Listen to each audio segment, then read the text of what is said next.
Working with lists when programming in Python is quite easy. Using one single data type, that's the list data type, we have a lot of functionalities, a lot of methods that help us to do most of processing we need to do when processing data that are stored in lists. So let's take a look in a few examples. Basically here we have two lists, the list of heroes and the list of bad guys.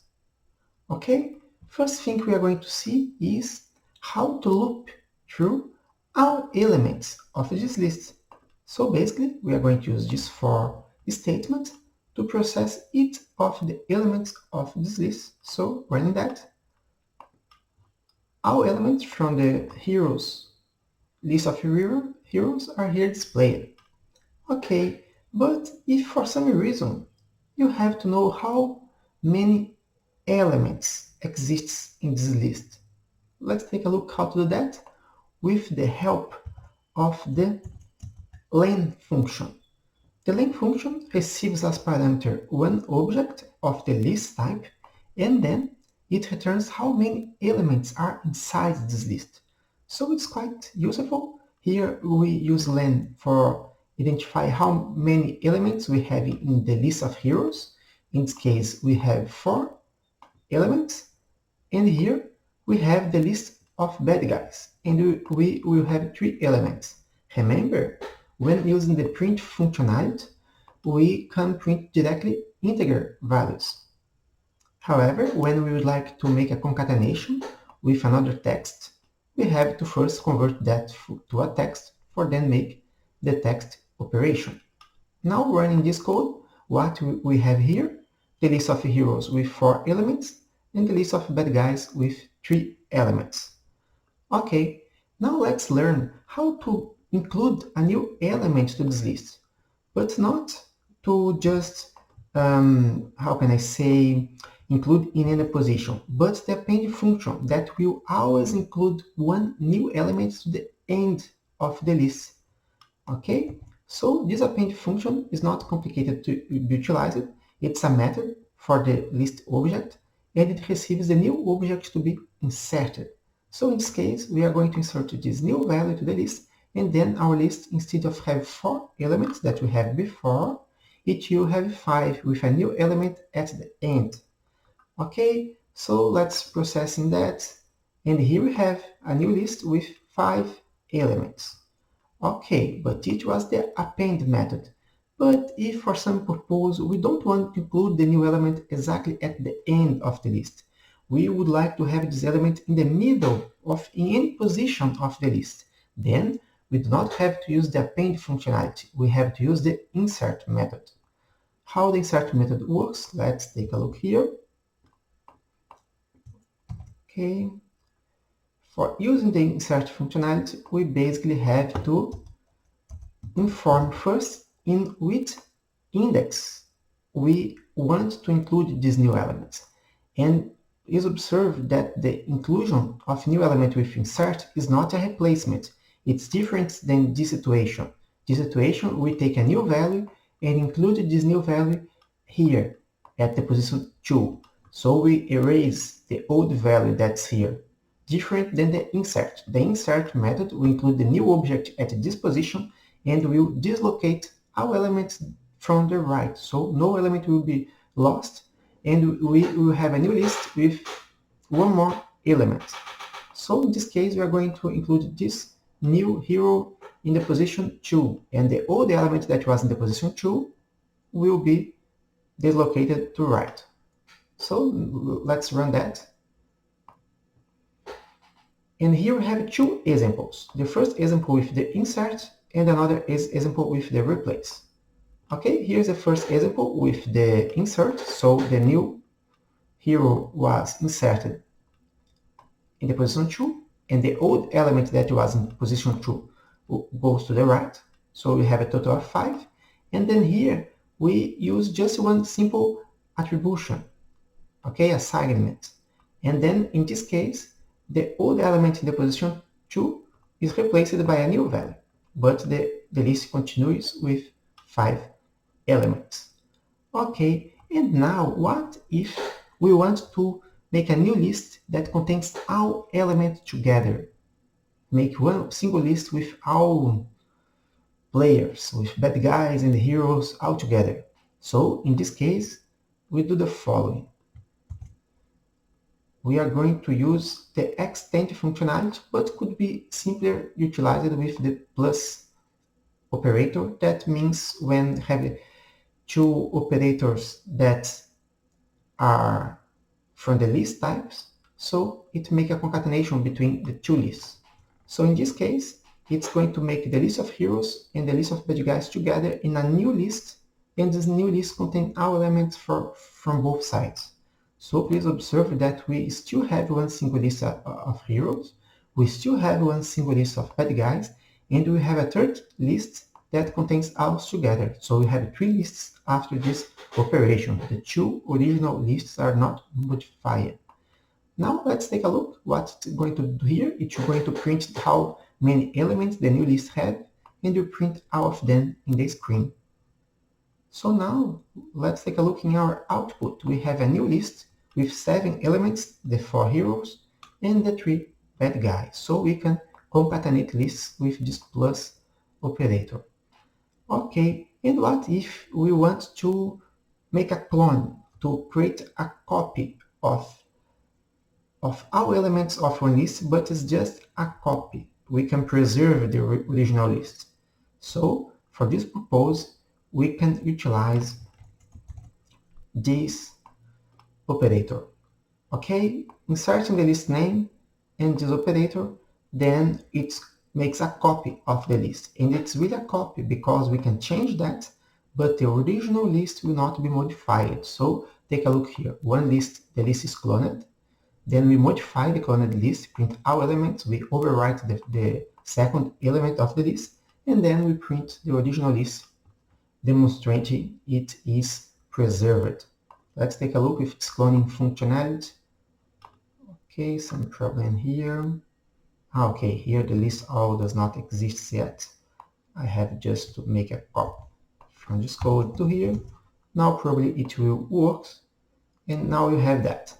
So we have a cloned list with the second element was replaced by my name, and we have the original list with the second element still the original name. So two lists that are independently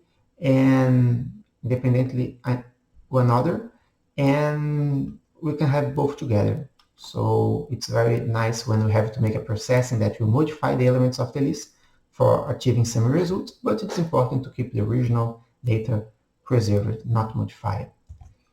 Right. Okay, so what the next functionality we're going to see, how to look for elements inside the list. It's a very important function and easy to use. It's the Inoperator. Basically, it has the two sides of this operator is, from the right side, we have the list, which we are going to look for elements.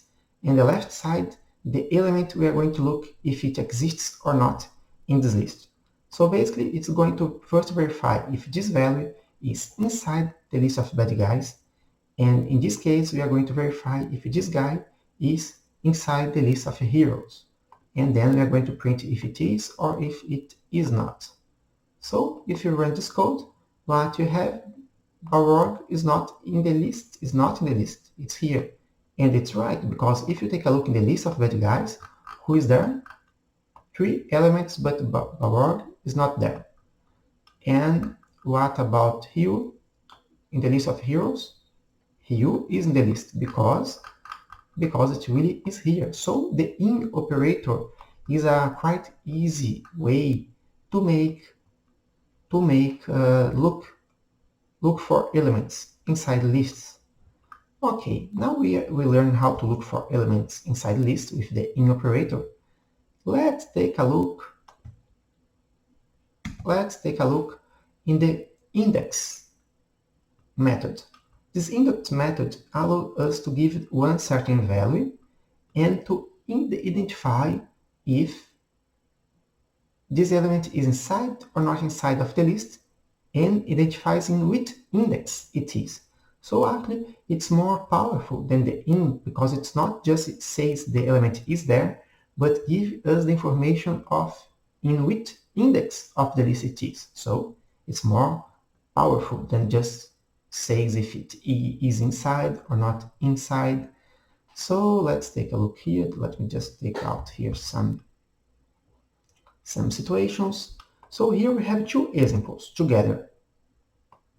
One example is that we are going to look for one element that we know that is inside the list.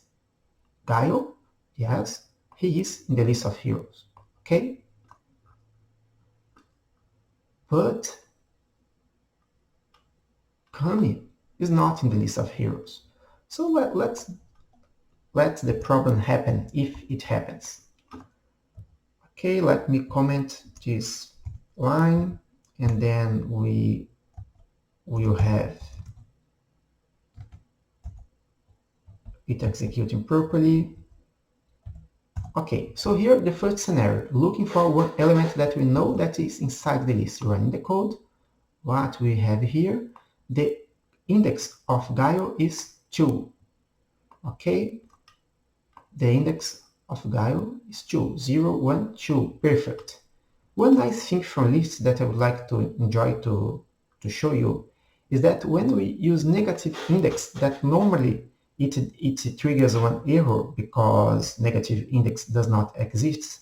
In Python, it's possible to use negative index, and it's like we are looking from back to forth. So when we use -1, actually we are looking to the last element of the list. So in the list of bad guys, we are taking a look in the last element, that in this case is Sagat, that is here.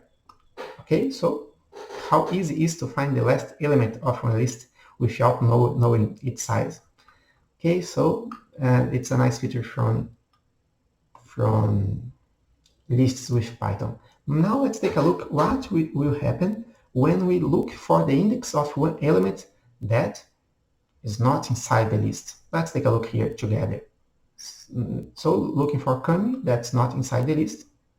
Look what we have here. One exception. Kami is not in list, so it triggers one value error.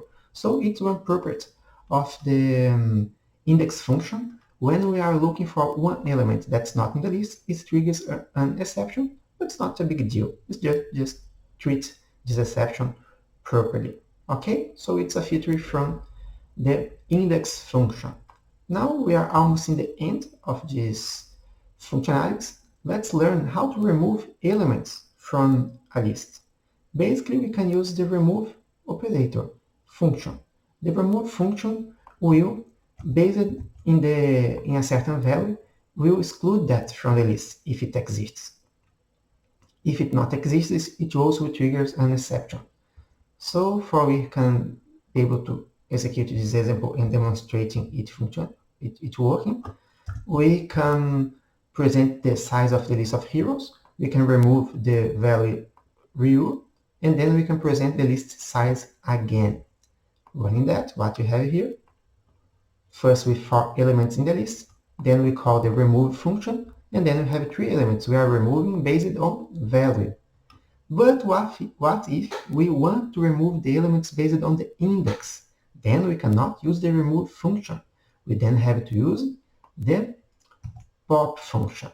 The pop function can remove one element based on the index. So if we use pop function without parameter, it always is going to remove the last element of the list. And if we use the pop function with one index as parameter, then we are going to remove exactly the position we have informed. So here we have the list that will be presented. If we use the pop, it removes the element from the list, and it turns to us the element it has removed. So we can make this example, and just for more, we have more one example here. We also will run this loop to remove all elements of the list. So if we call pop function multiple times, it will reach the length of 0 because our elements will be removed. So first we are going to remove just the last element, and then we are going to remove all another elements of the list. Okay, just for we take a look here, let's execute this code and take a look here.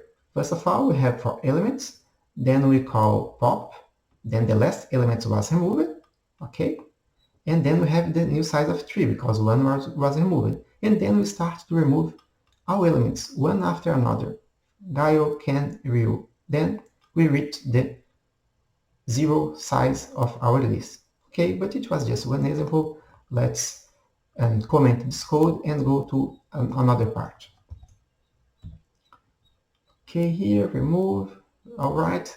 Now let's try the usage of the pop function with one parameter. Now we don't want to remove the last element. We want to remove the second element of the list, the element in the index 1. So we are first going to present the list, for we remember what elements are there, remove the first elements, and then print the new size of the list. Okay, clear that, running the code, what we have here.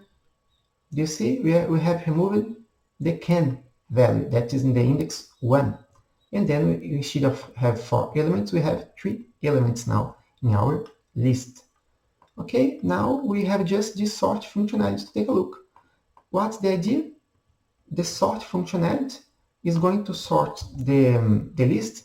In this case, it's textual values, so it's going to be alphabetically sorted.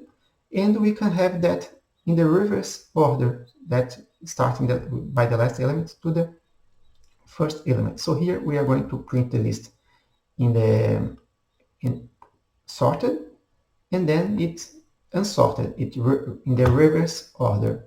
Okay, I do the both examples together, then we can take a look in both results. So it's quite easy quite simple to use, the sort and the reverse. What's important to highlight to you is that it's an in-place sorting. So it does not return a new list sorted and preserve the original one. These both methods, it's change the original list. So this sort happens in place. So it has updated the original list from us. Okay, running that. Here it's sorted by the first letter of the alphabet in our list to the last one, and then in the reverse order, starting to the last one and going to the first one. Okay, so how to sort and how to present in the reverse order. So hope you have enjoyed. If you know about more interesting functionalities using lists with Python, you could write down in the comments. If you have any doubt, you can also write it down. And if you would like to have access to this code, take a look in the video description. There is a link to GitHub to download this code. And thank you for watching.